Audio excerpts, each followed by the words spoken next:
Olá, pessoas! Nossa quarta videoaula sobre ligações químicas. Dessa vez vamos falar sobre polaridade.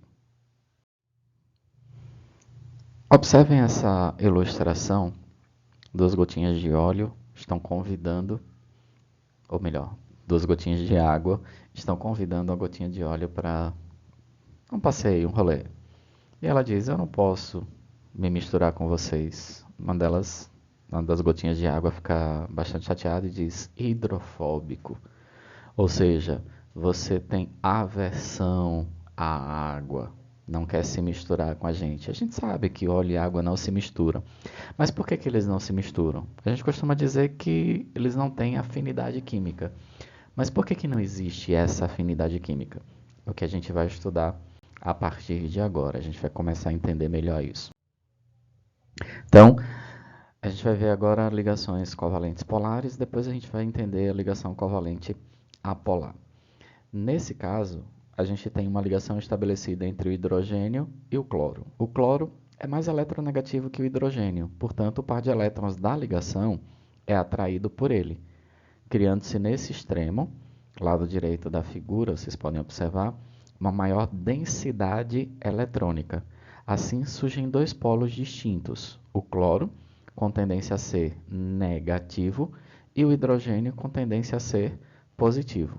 Nesses casos, onde existe uma diferença de eletronegatividade, nós sempre teremos uma ligação covalente polar, em função dos polos que estão sendo formados.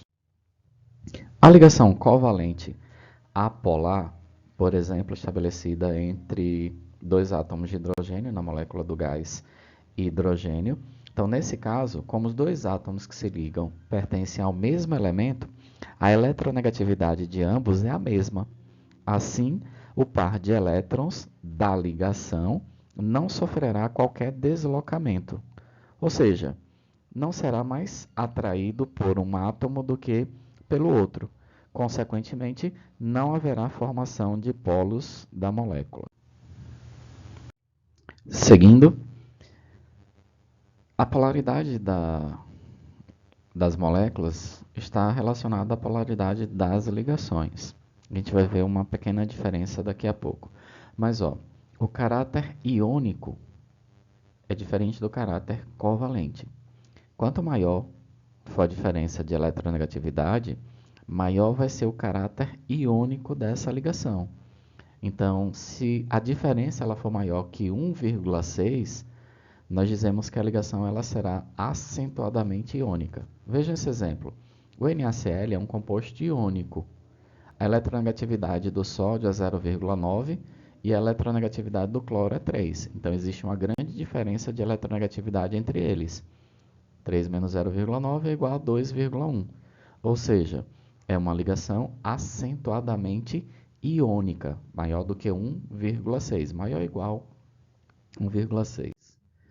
No caso do caráter covalente, ele vai acontecer de acordo com a menor diferença de eletronegatividade. Então, quanto menor a diferença de eletronegatividade, maior o caráter covalente dessa ligação.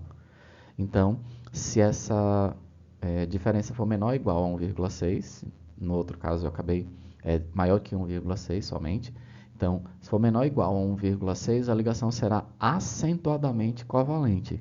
Vamos ver o exemplo do HCl. A eletronegatividade do hidrogênio é 2,1 e a eletronegatividade do cloro é 3. A diferença de eletronegatividade, nesse caso, é 0,9. É pequena, é menor que 1,6. Então, essa ligação é acentuadamente covalente. Vamos seguir mais uma ilustração para a gente entender melhor. Nós temos aí, está em inglês, eu vou arranhar aqui o meu inglês. Nós temos na água o urso polar e no iceberg o urso pardo, que não é polar. E aí o urso polar está dizendo assim: socorro, socorro, eu estou dissolvendo. O urso pardo diz: mas ursos são insolúveis. O urso polar responde: é fácil para você dizer isso, você não é polar. Então, por que ele está falando isso? Porque a água é uma substância reconhecidamente polar. Então, polar e urso polar. Polar, polar. Isso está relacionado a uma máxima da química, que é um princípio de polaridade e solubilidade. Diz que semelhante dissolve semelhante. Ou seja, substâncias polares são solúveis em substâncias polares e substâncias apolares são solúveis em substâncias apolares. A água polar dissolve o NH3, a amônia, que é uma substância também polar. O CH4, metano, é solúvel e dissolve o I2, que é o iodo, que é uma substância também apolar. Ok, então como é que a gente faz para identificar ou para representar essa polaridade das ligações? Então, para representar a polaridade de uma ligação, nós usamos um vetor denominado momento dipolar, que é representado pela letra grega mi com uma seta acima. Ele se orienta sempre no sentido do polo negativo, ou seja, do menos para o mais eletronegativo da ligação. Para moléculas diatômicas, a polaridade da ligação também indica a polaridade da molécula.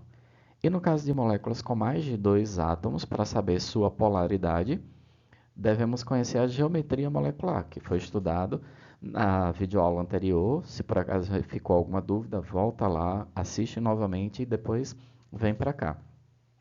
Observem que no primeiro exemplo, nós temos o CO2, 3 átomos, né? Temos o átomo central, o mais eletronegativo é o oxigênio, então é do menos carbono para o mais eletronegativo. Vocês observam que eles têm a mesma direção, só que sentidos contrários. Então, eles vão acabar se anulando. Nesse caso, o momento dipolar resultante vai ser igual a zero. No segundo caso, o hidrogênio é menos eletronegativo que o oxigênio. Então, vai ser do menos para o mais, do hidrogênio para o oxigênio. Eles não vão se anular. E aí, o momento dipolar resultante ele vai ser diferente de zero. Então, cuidado, porque é possível que uma molécula que contenha ligações polares não seja polar, como exemplo do CO2. A ligação entre carbono e oxigênio é polar, mas a molécula CO2 é apolar. E como é que a gente vai fazer isso? Eu preciso sempre utilizar os vetores? Tem um plano B, uma saidinha para essa situação, para a gente não precisar usar vetores. Não vai se aplicar a todas as substâncias, mas a gente sabe que a química, toda regra tem uma exceção, então vamos criar mais uma. A gente diz assim, o número de nuvens eletrônicas ao redor do átomo central, se for igual ao número de átomos iguais ligados ao átomo central, essa molécula vai ser apolar. Número de nuvens igual ao número de átomos iguais, apolar. Se o número de nuvens eletrônicas ao redor do átomo central for diferente do número de átomos ligados, átomos iguais, ligados ao átomo central, então ela vai ser polar. Talvez esteja ainda meio confuso na mente de vocês, então vamos ver uns exemplos. O CO2, já sabemos que é apolar. Eu dei um spoiler há pouco. Mas observe, cada ligação dupla é uma nuvem eletrônica ao redor do carbono, né? Lembrem que é sempre ao redor do átomo central. Então, são duas nuvens eletrônicas ao redor do carbono. Do carbono tem 2 oxigênios, 2 átomos iguais, consequentemente, é uma molécula apolar. Agora, o SO2. Ao redor do S, que é o átomo central do enxofre, nós temos 3 nuvens eletrônicas. O par de elétrons disponíveis acima dele, a ligação dupla à direita e a ligação dativa, a setinha, com o oxigênio da esquerda. 3 nuvens eletrônicas. Mas só existem 2 átomos, 2 oxigênios. Então, por isso, porque são diferentes a quantidade de nuvens e de átomos iguais, a molécula é polar. Vejam outro caso agora. Essa molécula do BH2F seria polar ou apolar? Se a gente observar o boro, que é o átomo central, ao redor dele tem 3 ligações simples, ou seja, 3 nuvens eletrônicas.